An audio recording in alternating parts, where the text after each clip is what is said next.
Hello everyone, welcome to science academy Solan. आज की इस वीडियो में हम करेंगे क्लास 11th की केमिस्ट्री का थर्ड चैप्टर जिसका नाम है पीरियोडिक टेबल। ये इस पीरियोडिक टेबल की पहली वीडियो होने वाली है और ये जो हम चैप्टर पढ़ने वाले हैं हम ये नीट जेई और बोर्ड्स तीनों को टारगेट करेंगे। तो चलिए इसको पढ़ना स्टार्ट करते हैं अपनी नेक्स्ट स्लाइड से। Before going to learn this chapter, can you answer some of the question. देखो, इस चैप्टर को पढ़ने से पहले मैं आपसे एक क्वेश्चन पूछता हूँ।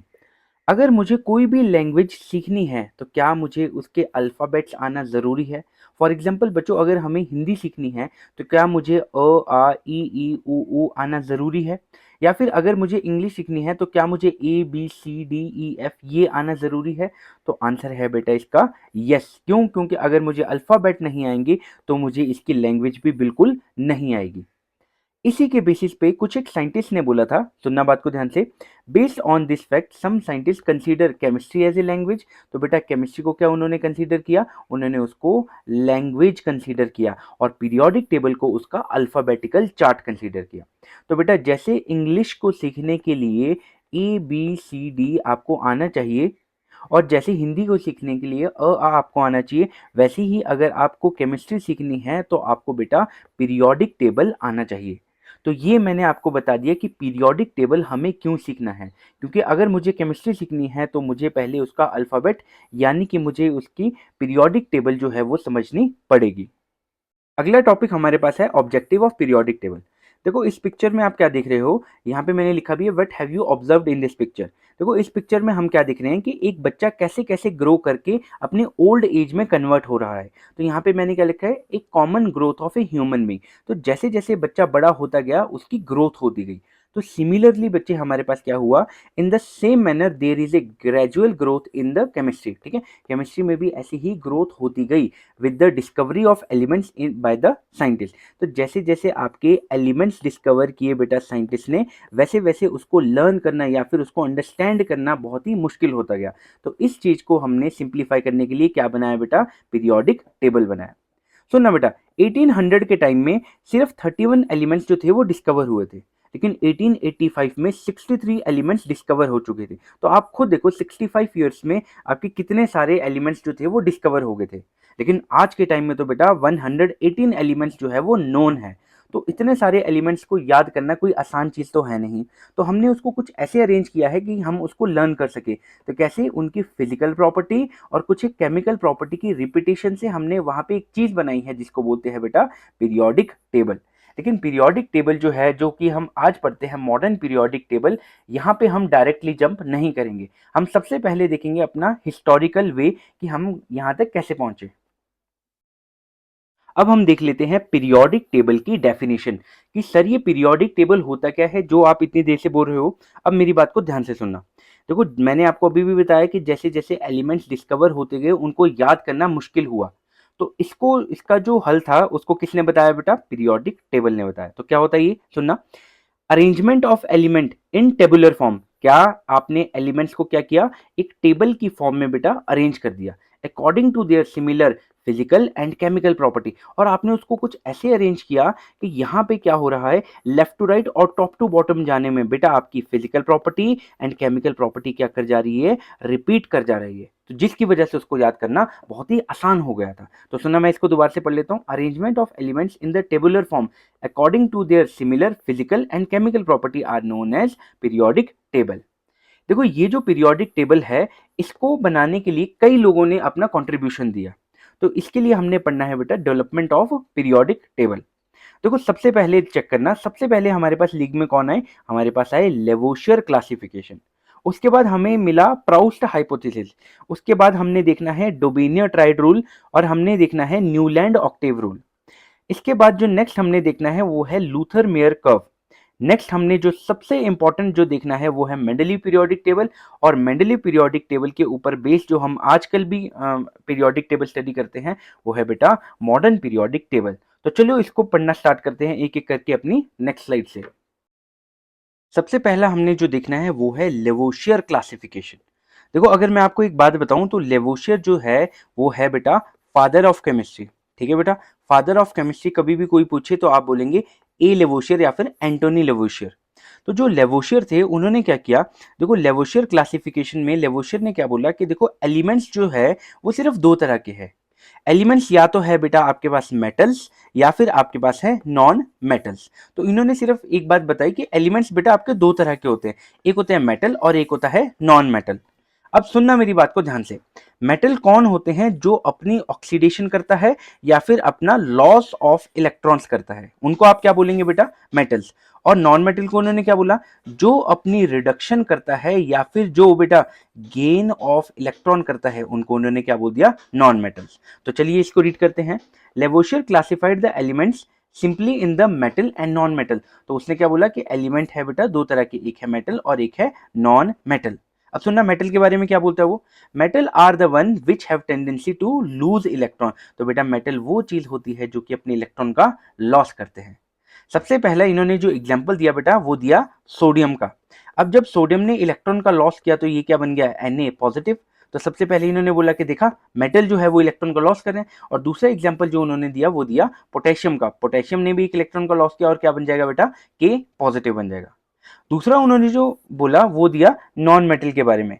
तो उन्होंने बोला कि जो दूसरे तरह के एलिमेंट्स होते हैं वो होते हैं नॉन मेटल। तो नॉन मेटल कौन होते हैं, non metal are the one which have tendency to gain electron. तो जैसे कि देखो फ्लोरीन ने एक इलेक्ट्रॉन खाया तो F नेगेटिव बन गया, क्लोरीन ने एक इलेक्ट्रॉन खाया तो आपके पास Cl नेगेटिव बन गया।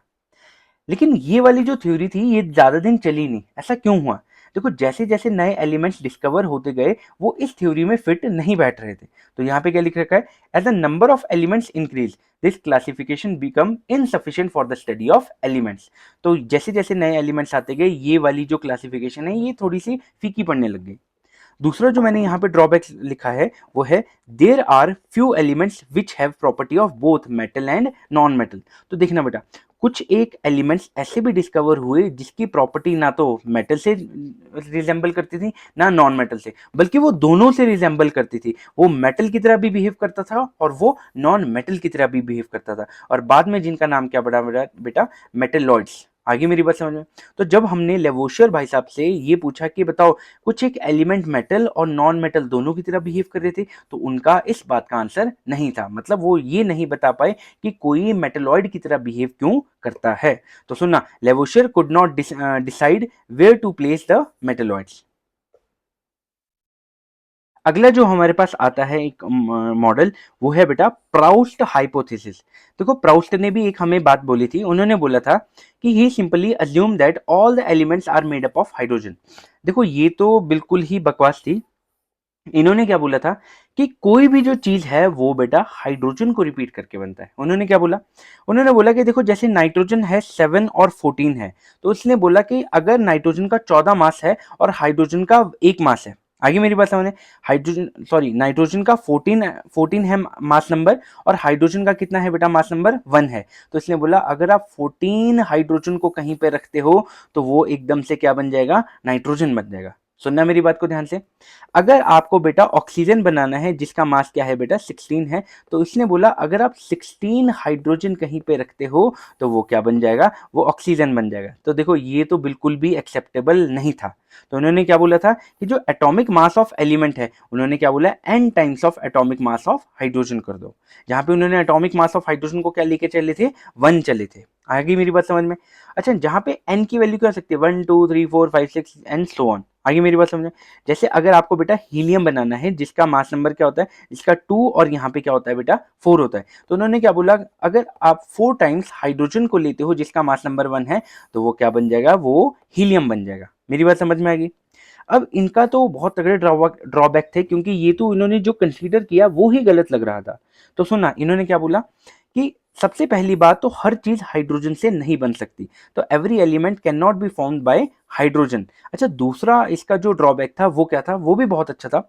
उन्होंने बोला कि देखो जैसे क्लोरीन है वो है 35.5, तो 35.5 का क्या मतलब है, देखो या तो 35 हाइड्रोजन कंबाइन कर सकते हैं या फिर 36 हाइड्रोजन कंबाइन कर सकते हैं। अगर यहाँ पे 35.5 करना है तो देखो 35 हाइड्रोजन तो यहाँ पे क्या आधा हाइड्रोजन लेंगे हम, आधा एटम तो कभी भी पॉसिबल नहीं हो सकता। तो यहाँ पे ये चीज इनकी गलत हो गई कि कुछ एक मास तो होते हैं फ्रैक्शनल भी तो होते हैं। तो आप फ्रैक्शनल हाइड्रोजन कैसे ले सकते हैं, आगे मेरी बात समझ में।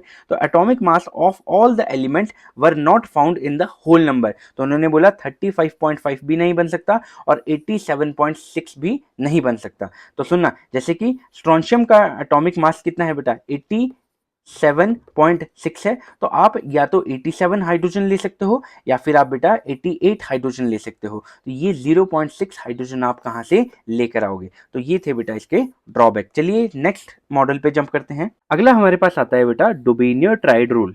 देखो डुबेनियर ने क्या किया, तीन तीन एलिमेंट्स का एक ग्रुप बना दिया जिसको उन्होंने क्या बोला, उन्होंने उसको बोला ट्राइड्स बोल दिया। आगे मेरी बात समझ में। अब इस ट्राइड्स की क्या खास बात थी, जैसे कि क्लोरीन, ब्रोमीन और आयोडीन है, तो यहाँ पे तीन एलिमेंट का ग्रुप बनाया और इसको उन्होंने क्या बोल दिया बेटा, इसको उन्होंने बोला ट्राइड्स बोला। अब इन ट्राइड्स की क्या खास बात थी, इसमें जो थे एलिमेंट्स को increasing increasing order of their atomic मास उसने अरेंज किया था। फॉर एग्जांपल यहाँ पे है बेटा 35.5, यहाँ पे है 80, तो इससे ज्यादा ही है, और इसका मास कितना है बेटा 127, तो इससे इसका ज्यादा है। तो मैंने आपको बता दिया कि increasing order of their atomic मास उसने क्या किया, अरेंज किया। और इसकी खास बात क्या थी कि जो मिडिल वाले का एटॉमिक मास था वो पहला और आखिरी वाले का क्या था बेटा, एवरेज था। उसका क्या मतलब था कि अगर आप इसका मास नंबर निकालना चाहते हो तो इसको आप क्या लिखेंगे, x, और ये कैसे निकलेगा बेटा, पहले और आखिरी वाले का एवरेज निकलेगा। मतलब 35.5 को आप यहाँ लिखेंगे और 127 को यहाँ लिखेंगे, डिवाइड बाय 2 करेंगे, तो आंसर जो आता था वो इसके इक्वल या फिर इक्विवेलेंट होता था। आगे मेरी बात समझ में। तो यहाँ पे क्या लिखा है, in Dobereiner triad atomic weight of middle element is nearly equal to the, nearly equal, exact equal नहीं बोला था उसने, उसने बोला था nearly equal to the average weight of the first and third element. अच्छा, दूसरा हम एग्जांपल जो हम यहाँ पे लेंगे, जो कि आपको अगर याद करना है, अगर आप बोर्ड्स पढ़ रहे हो तो आपको ये वाला एग्जांपल याद करना चाहिए। उसने क्या बोला था कि जैसे लिथियम है, सोडियम है और पोटेशियम है, तो लिथियम का एटॉमिक मास है बेटा 7, सोडियम का एटॉमिक मास है बेटा 23 और पोटेशियम का एटॉमिक मास है बेटा 39। तो दूसरा उन्होंने क्या बोला था कि अगर आपको बीच वाले का एटॉमिक मास निकालना है तो वो पहले और आखिरी वाले का एवरेज हुआ करता था। तो अगर आप यहाँ पे x लिखते हो, x का क्या मतलब है कि आप इसका एटॉमिक मास निकाल रहे हो, तो आप यहाँ पे लिखेंगे 7 + 39 और डिवाइडेड बाय 2, तो आपको क्या मिलेगा, एग्जैक्ट 23 मिलेगा। और ये 23 था, ये था atomic mass of middle element. तो ये कुछ उन्होंने डोबिनियर ने अपने ट्राइड रूल में बोला था। तो यहाँ भी लिखा है मैंने, इसको प्लीज एक बारी पढ़ लेना आपने। अब देखते हैं इसका जरा ड्रॉबैक क्या था। इसके ड्रॉबैक को देखने से पहले मैं आपको बता देता हूं। देखो इसने ये वाले ट्राइड बनाए थे, ये वाले भी ट्राइड बनाए थे और ये वाले भी ट्राइड बनाए थे। अच्छा, इसने और भी ट्राइड्स बनाए थे, तो इसने करीबन 5 से 6 ऐसे ट्राइड बनाए थे जहां पे मिडिल वाले का जो मास होता है वो फर्स्ट और आखिरी वाले का क्या होता है, एवरेज होता है। आगे मेरी बात समझे। अब देख लेते हैं बेटा इसकी लिमिटेशन, कहाँ ये आपका एप्लीकेबल नहीं हुआ था उस टाइम। तो सुनना, all the known elements could not be arrange as a triad. तो सबसे पहली बात क्या थी कि आपने यहाँ पे जो ट्राइड बनाए ये सिर्फ कुछ एक सेट्स में जो था वो एप्लीकेबल हो पाया। सारे जो एलिमेंट उस टाइम नोन थे उनको आप इन ट्राइड्स में अरेंज नहीं कर पाए थे। समझ में आ गई मेरी बात। It is not applicable for D and F block. अच्छा, दूसरी बात क्या है कि डी और एफ ब्लॉक के कोई ट्राइड बन ही नहीं पाए थे। अगला मॉडल हमने पढ़ना है बेटा न्यूलैंड ऑक्टेव रूल। देखो न्यूलैंड ऑक्टेव रूल क्या बोलता था, जैसे यहाँ पे ऑक्टेव नोट्स होती है, जैसे सा रे गा मा पा धा नी और दोबारा से यहाँ पे सा आना था, तो उसने क्या बोला था कि जैसे फर्स्ट और एट्थ नोट रिपीट करती है, सिमिलरली अगर आप एलिमेंट्स को उनके increasing order of mass number के अकॉर्डिंग बेटा अगर आप उसको अरेंज करते हो, तो उन्होंने क्या बोला था कि जैसे लिथियम है और अगला एलिमेंट क्या आना था बेटा, यहाँ पे एट्थ एलिमेंट सोडियम आना था। तो उसने क्या बोला कि लिथियम और सोडियम की बहुत सारी प्रॉपर्टीज जो है वो रिपीट करती है या फिर सेम होती है। तो उसने क्या बोला कि उसको आगे लिखने की बजाय उसको उसके नीचे लिखा जाए। तो यहाँ पे पढ़ लेते हैं जरा क्या बोला था। He arrange the element in the increasing order of their atomic mass, तो एटॉमिक मास के अकॉर्डिंग अरेंज किया। And observe that the property of eighth element was similar to the first element. तो फर्स्ट और eighth की property same होती थी, तो इसीलिए उसको उसके नीचे रखते थे, like in the case of musical vowel notes notation. अब सुनना, नेक्स्ट पॉइंट उसने क्या बोला, at that time inert gas was not discover. इस टाइम पे इनर्ट गैसेस जो थी वो डिस्कवर नहीं हुई थी। अच्छा, इसने अगली बात क्या बोली कि जो लिथियम की प्रॉपर्टी थी वो सोडियम से सिमिलर कर रही थी। जैसे यहाँ पे लिथियम है तो यहाँ पे फ्लोरीन से अगला क्या आना था, सोडियम आना था, तो इन दोनों की प्रॉपर्टी सेम थी तो इसके नीचे रखा। और बेरियम की प्रॉपर्टी जो थी वो मैग्नीशियम से रिपीट कर रही थी, तो इसीलिए उसको उसके नीचे रख दिया। तो चलिए इसके ड्रॉबैक भी चेक कर लेते हैं साथ-साथ में। देखो ये जो टेबल था ये सिर्फ़ कैल्शियम तक एप्लीकेबल था। क्यों? क्योंकि इसके बाद बेटा आपके पास, है ना? इसके बाद आपके पास क्या आ रहे थे बेटा? डी ब्लॉक के एलिमेंट्स भी आ रहे थे। और अगर बेटा आपके पास डी ब्लॉक आ गया तो वहाँ पे कितने होते हैं बेटा? वहाँ पे आ जाते हैं 10 एलिमेंट। तो अब बेटा 8 का गैप नहीं आएगा, तो 8 + 10 18 का गैप आ जाएगा। तो वहाँ पे ऑक्टेव नोड जो थी सारेगामा पाधा नी सा, तो 8th एलिमेंट तो रिपीट नहीं करेगा, अब तो 18th एलिमेंट रिपीट करेगा। तो वहाँ पे ये रूल एप्लीकेबल नहीं होता था। तो अगर आपको बोर्ड्स के लिए लिखना है तो आप लिख सकते हैं this rule is applicable only up to calcium. लेकिन अगर आप किसी कंपटीशन की तैयारी कर रहे हो तो वहाँ पे ये लिखने की जरूरत नहीं है। नेक्स्ट आपको क्या ध्यान में रखना है? After the discovery of inert gas, जैसे आपकी इनर्ट गैस की डिस्कवरी हुई, ये जो था आपका पीरियोडिक टेबल में फिट नहीं हो पाया। नेक्स्ट हमने स्टडी करना है लूथर मेयर कर्व। हमारे पास अगले दो जो मॉडल है वो काफ़ी इंपॉर्टेंट है। सबसे पहला है लूथर मेयर कर्व और नेक्स्ट हमारे पास आता है मेंडलीव पीरियोडिक टेबल।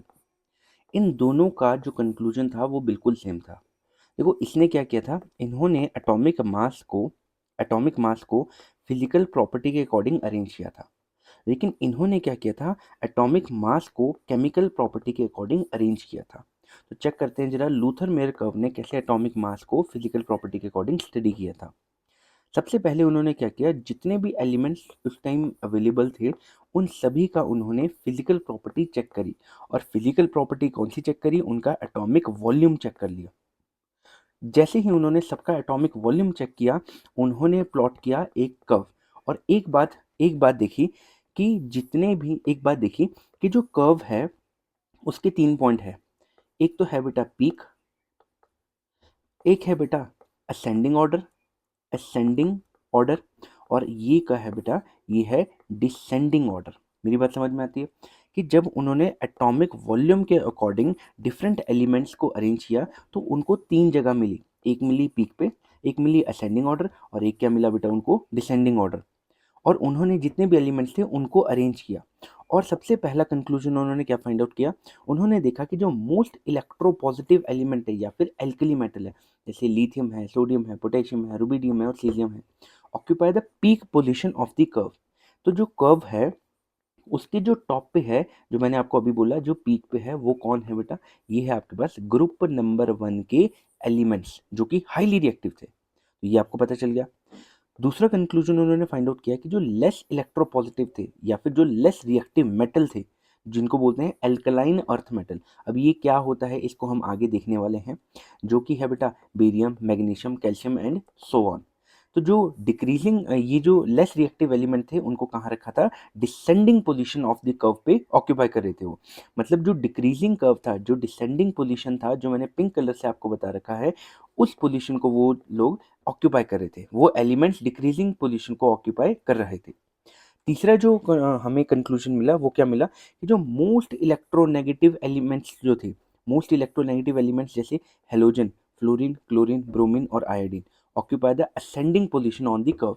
तो जब आपने चेक किया इलेक्ट्रोनेगेटिव एलिमेंट को तो वो असेंडिंग या फिर इंक्रीजिंग कर्व में हमें अलाइन मिले, जैसे कि फ्लोरीन यहाँ था, क्लोरीन यहाँ था, ब्रोमीन यहाँ था, आयोडीन यहाँ पे था। तो ये कुछ एक चीज़ें थी जो कि लूथर मेयर कर्व ने ऑब्जर्व करी और अपना एक प्लॉट बना के दे दिया। अब सुनना, इस बात को नोट करेंगे कि जो element of similar property occupy the similar position in the curve. तो ऑब्वियसली वो तो है ही कि जो सिमिलर प्रॉपर्टी वाले एलिमेंट है वो सिमिलर पोजीशन को ऑक्यूपाई कर रहे थे। जैसे कि जो मोस्ट रिएक्टिव एलिमेंट जो थे, जो ग्रुप नंबर 1 के थे, वो सारे पीक पे थे। जो लेस रिएक्टिव एलिमेंट थे वो सारे डिसेंडिंग पोजीशन पे थे। और जो मोस्ट इलेक्ट्रोनेगेटिव एलिमेंट जो थे वो आपके असेंडिंग पोजीशन में थे। तो ये आपको वही बात समझा रहा है।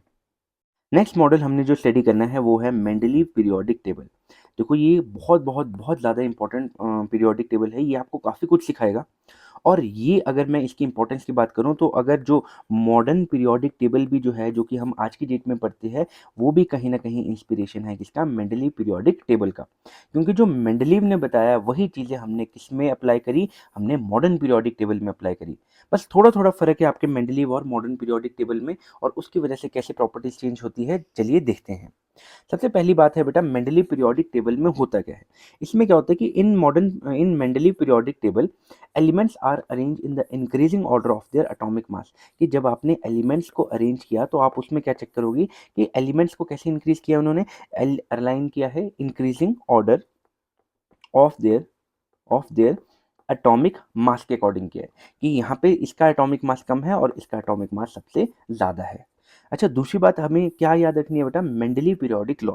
अगर बेटा आप बोर्ड्स की तैयारी कर रहे हैं तो आपको मेंडलीव पीरियोडिक लॉ याद रखना है क्योंकि ये एग्जाम में आ जाता है। तो ये क्या बोलता है, ये बोलता है कि if we arrange the element in the increasing order of the atomic mass, कि अगर आपने एलिमेंट्स को उनके इंक्रीजिंग एटॉमिक मास के अकॉर्डिंग अरेंज किया है, then their physical property and chemical property tends to repeat after a fix interval. तो इसने क्या बोला कि उनकी जो प्रॉपर्टीज है, कौन कौन सी प्रॉपर्टी बेटा, कौन कौन सी प्रॉपर्टीज के बारे में बात करी, एक तो करी केमिकल प्रॉपर्टी और एक करी फिजिकल प्रॉपर्टी। तो आप ध्यान देना केमिकल प्रॉपर्टी यहाँ पे पहली बार आ रहा है। सब किस पे बात कर रहे थे पहले वाले, फिजिकल प्रॉपर्टी पे। अब यहाँ पे पहली बार क्या आई बेटा, केमिकल प्रॉपर्टी। इन्होंने क्या बोला कि जो प्रॉपर्टीज है it tends to repeat after a fix interval. अच्छा, इन्होंने एक इंटेलिजेंसी क्या दिखाई, इन्होंने बोला फिक्स इंटरवल। इन्होंने न्यू लैंड ऑक्टेव रूल की तरह ये नहीं बोला कि प्रॉपर्टीज जो है वो रिपीट करती है आफ्टर एवरी एट्थ एलिमेंट, और यही तो उनका ड्रॉबैक बन गया था। मेरी बात समझ में आ गई। तो इन्होंने बोला कि फिक्स इंटरवल के बाद रिपीट करेगी, ये नहीं इन्होंने बोला कि एट्थ के बाद करेगी या फिर 18th के बाद करेगी। समझ में आ गई मेरी बात। तो इस लॉ को आप ध्यान रखेंगे। नेक्स्ट चेक करते हैं अपनी करेक्टरिस्टिक्स पे। देखो, अगर हम देखें characteristics of Mendeleev periodic table, हम देखते हैं उसकी खासियत क्या क्या थी। देखो, सबसे पहला ये था कि वो एटॉमिक मास के ऊपर डिपेंड था। उसने एलिमेंट्स को अरेंज किया था इन the increasing order of there बेटा एटॉमिक मास। दूसरी खास बात इसकी क्या थी कि उस टाइम पे बेटा 63 एलिमेंट्स जो थे वो डिस्कवर थे, लेकिन किसको एक्सक्लूड करके, नोबल गैस इसमें इन्वॉल्व नहीं थी। लेकिन अगर आप बेटा, अगर आप modified modified Mendeleev periodic table देखे तो उसमें बेटा नोबल गैस भी जो है वो इन्वॉल्व रहती है। लेकिन उस टाइम पे सिर्फ 63 एलिमेंट्स जो थे वो डिस्कवर थे, और इसको लेके मेंडलीव ने बेटा मेंडलीव पीरियोडिक टेबल बना दिया था। तो सुना, 63 elements were known, noble gas were not discovered. तीसरी बहुत इंपॉर्टेंट बात क्या थी, इन्होंने क्या बोला था, he was the first scientist to classify the element in the systematic manner. देखो, ये एक बहुत इंपॉर्टेंट बात है इनकी, क्योंकि इन्होंने क्या किया था, एलिमेंट्स को लेफ्ट टू राइट अरेंज किया और बेटा टॉप टू बॉटम अरेंज किया। देखो, लेफ्ट टू राइट को इन्होंने क्या बोला, इन्होंने बोला पीरियड, और बेटा टॉप टू बॉटम को इन्होंने क्या बोला, इन्होंने ग्रुप बोला। तो पहली बार हमें एक टेबल की फॉर्म में एलिमेंट्स को अरेंज किया गया, जहां पे बेटा लेफ्ट टू राइट को इन्होंने क्या बोला, पीरियड, और बेटा टॉप टू बॉटम को इन्होंने क्या बोला, ग्रुप बोला। तो इन्होंने कहीं ना कहीं जो एलिमेंट्स की स्टडी थी उनको काफ़ी ज़्यादा आसान कर दिया था। तो यहाँ पे क्या बोलते हैं, he was the first scientist to classify the element in systematic manner. इन्होंने पहली बार सिस्टमैटिक मैनर में अरेंज किया, that is in horizontal rows and vertical column. आप चेक करते हैं जरा क्या होती है हॉरिजॉन्टल रोज। तो हॉरिजॉन्टल रोज जो थी वो क्या थी बेटा, लेफ्ट टू राइट वाले एलिमेंट। अच्छा, इनको इन्होंने क्या बोल दिया था, पीरियड बोल दिया था। और कितने पीरियड थे बेटा हमारे पास, 7 पीरियड थे। मेरी बात समझ में आती है, कितने हैं, 1 2 3 4 5 6 और 7 पीरियड हमारे पास थे। देखो, दूसरी बात इन्होंने क्या बोली, इन्होंने बोला वर्टिकल कॉलम के बारे में। वर्टिकल कॉलम का क्या मतलब है, टॉप टू बॉटम। देखो, टॉप टू बॉटम को इन्होंने क्या बोला, इन्होंने बोला ग्रुप्स को। और कितने ग्रुप्स थे बेटा हमारे पास, 8 ग्रुप्स थे मेंडलीव पीरियोडिक टेबल में। तो सुनना कैसे, 1 2 3 4 5 6 7 और 8 हमारे पास क्या थे बेटा, वर्टिकल कॉलम थे, जिनको उन्होंने क्या बोला था, ग्रुप्स बोला था। अच्छा, नेक्स्ट इंपॉर्टेंट बात इन्होंने क्या बोली थी, इन्होंने ये बोला था कि जो 1 से लेकर 8 जो ग्रुप है, इन्होंने 1 से लेकर 7 तक को दो दो सब ग्रुप्स में डिवाइड कर दिया, जैसे 1 2 3 4 5 6 और 7। 1 से लेकर 7 तक इन्होंने दो दो सब ग्रुप्स में डिवाइड करके रखा था। और इसको क्या बोला था, इसको बोला था 1A और इसको बोला था 1B। इसको बोला बेटा 2A, इसको बोला बेटा 2B। अच्छा, इनको भी ऐसे अलाइन किया था। मैं लास्ट वाला बोल देता हूँ। यहाँ पे लिखा बेटा उन्होंने 7A और यहाँ पे लिखा उन्होंने 7B। मेरी बात समझ में आती है। अच्छा, ए को उन्होंने क्या बोला, ए को उन्होंने बोला नॉर्मल नॉर्मल एलिमेंट्स उन्होंने बोला। और बेटा बी को उन्होंने क्या बोला, बी को बोला ट्रांजिशन ट्रांजिशन एलिमेंट्स। मेरी बात समझ में आ गई, ट्रांजिशन एलिमेंट। तो चेक करना बेटा, यहाँ पे वही चीज लिखी है, each group up to 7 was divided into 2 सब ग्रुप्स। ठीक है, 2 सब ग्रुप्स में डिवाइड कर रखा था, जहाँ पे ए जो था वो था नॉर्मल एलिमेंट, जहाँ पे कौन-कौन आते थे बेटा, एस और पी ब्लॉक के एलिमेंट्स आते थे, and B sub groups were known as transition metal, जहाँ पे कौन आते थे बेटा, डी ब्लॉक के एलिमेंट। तो यहाँ पे मैंने लिख भी रखा है कि जैसे 1A, 2A, 3A, ये। तो सुनना, 1 से लेकर 7 तक, 1 से लेकर 7 तक इन्होंने 2-2 सब ग्रुप्स में डिवाइड करके रखा था, लेकिन 8th को इन्होंने किसी में भी डिवाइड नहीं किया था। तो ये बात आप अच्छे से ध्यान रखेंगे। अगर मैं यहाँ पे आपको मेंडलीव पीरियोडिक टेबल बताऊं, तो मैंने आपको कितने ग्रुप बताए थे बेटा, 8 ग्रुप। सुनना कौन कौन सा, मैंने आपको बोला ये जो नोबल गैस है ये मॉडिफाइड मेंडलीव पीरियोडिक टेबल में आती है, तो प्लीज़ इसको अभी आप इग्नोर करेंगे। तो ये है पहला ग्रुप, ये है दूसरा, तीसरा, चौथा, पांचवा, छठा, 7th, और ये है बेटा 8th ग्रुप। तो मैंने आपको बता दिया कितने ग्रुप है बेटा, 8 ग्रुप है। अब पीरियड कितने हैं बेटा आपके पास, ये है फर्स्ट पीरियड, ये है सेकेंड पीरियड, ये है थर्ड, ये है फोर्थ, फिफ्थ, 6th और 7th। तो मैंने आपको बता दिया कितने पीरियड थे बेटा आपके पास, 7 पीरियड थे। अच्छा, दूसरी इंपॉर्टेंट बात क्या बोली थी मैंने आपको, कि 1 से लेकर 7 तक इन्होंने क्या किया था, 2-2 सब ग्रुप्स में डिवाइड किया था। तो अगर आप यहाँ पे चेक करो बेटा, सुनना, एक तो आपके पास इस साइड वाले एलिमेंट है, ठीक है बेटा, और एक आपके पास इस साइड वाले एलिमेंट है। तो यहाँ पे इसको क्या बोला, ए, इसको बोला बी। समझ में आएगी। सिमिलरली यहाँ पे ए है, यहाँ पे बी है, यहाँ पे ए है, यहाँ पे बी है, यहाँ पे ए है और यहाँ पे बी है। तो इन्होंने क्या किया, 1 से लेकर 7 तक आपको 2-2 सब ग्रुप्स में इन्होंने डिवाइड कर दिया था। तो मैंने आपको ये वाला पॉइंट भी अच्छे से एक्सप्लेन कर दिया है। दूसरा इन्होंने क्या बोला था कि जो 8th ग्रुप है, 8th ग्रुप, उसमें क्या है, उसमें है 9 एलिमेंट, जिसको उन्होंने क्या बोला था, ट्रांजिशन मेटल बोला था। जो कि 8th ग्रुप है, 8th ग्रुप, उसमें कितने थे बेटा, 9 एलिमेंट थे। इसको नहीं देखेंगे, देखो, इनको देखेंगे, 1 2 3 4 5 6 7 8 और 9। तो इन्होंने क्या बोला कि ग्रुप नंबर 8 में 8 एलिमेंट है, सॉरी 9 एलिमेंट है। ग्रुप नंबर 8 में कितने एलिमेंट है बेटा, 9 एलिमेंट है, और सारे के सारे कौन है बेटा, ट्रांजिशन मेटल या फिर डी ब्लॉक के एलिमेंट्स है। तो ये हमने चेक कर लिया। नेक्स्ट इन्होंने क्या बोला था कि जो element belonging to same group exhibit similar property. तो सुनना, एलिमेंट्स जो कि सेम ग्रुप में होते हैं उनकी सिमिलर क्या होती है, प्रॉपर्टी। समझ में आ गई। वो प्रॉपर्टी फिजिकल प्रॉपर्टी भी हो सकती है और वो प्रॉपर्टी केमिकल प्रॉपर्टी भी हो सकती है। तो मैंने आपको सारे करेक्टरिस्टिक्स इसके बता दिए हैं।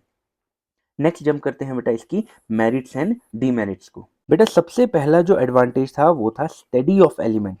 इन्होंने स्टडी ऑफ एलिमेंट को काफ़ी ज़्यादा इजी कर दिया था। क्यों? क्योंकि इन्होंने बोला कि लेफ्ट टू राइट वालों को क्या बोलते हैं, पीरियड, और बेटा टॉप टू बॉटम वालों को क्या बोलते हैं, ग्रुप्स बोलते हैं। समझ में आ गई मेरी बात। और सुनना, मेरी बात ध्यान से सुनना, जो ग्रुप होते थे, ग्रुप के जितने भी एलिमेंट यहाँ पे होते थे, उनकी सिमिलर क्या होती थी बेटा, प्रॉपर्टीज होती थी, चाहे वो फिजिकल प्रॉपर्टी हो चाहे वो केमिकल प्रॉपर्टी हो। तो सुनना जरा क्या बोलता है, first time all the element were classified in the groups according to their similar property. तो मैंने क्या बोला आपको, एक ग्रुप में जितने भी एलिमेंट्स होंगे उनकी सिमिलर क्या होगी, प्रॉपर्टीज होगी, चाहे फिजिकल चाहे chemical. So the study of properties of the element become easier. तो ये मैंने आपको बात बता दी। अगली इंपॉर्टेंट जो मेरिट थी वो था बेटा प्रिडिक्शन ऑफ न्यू एलिमेंट। इन्होंने क्या किया, जब एलिमेंट्स को वो अरेंज कर रहे थे तो उन्होंने क्या चेक किया कि जो एक से दूसरे एलिमेंट के बीच का गैप है, मान लो वो है 3 एटॉमिक मास का, ठीक है, यहाँ पे भी है 3 का, यहाँ पे भी है 3 का और यहाँ पे भी है 3 का। लेकिन नीचे उन्होंने क्या चेक किया, यहाँ पे जो गैप है वो 7 या 8 का आ रहा है।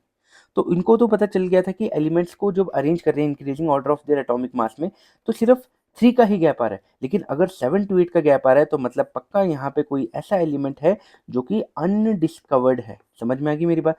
तो अनडिस्कवर्ड एलिमेंट जो था, अगर वो कभी भी डिस्कवर होगा तो वो यहाँ पे इन दोनों की पोजीशन में रखा जाएगा, इन दोनों के बीच में वो है एलिमेंट रखा जाएगा।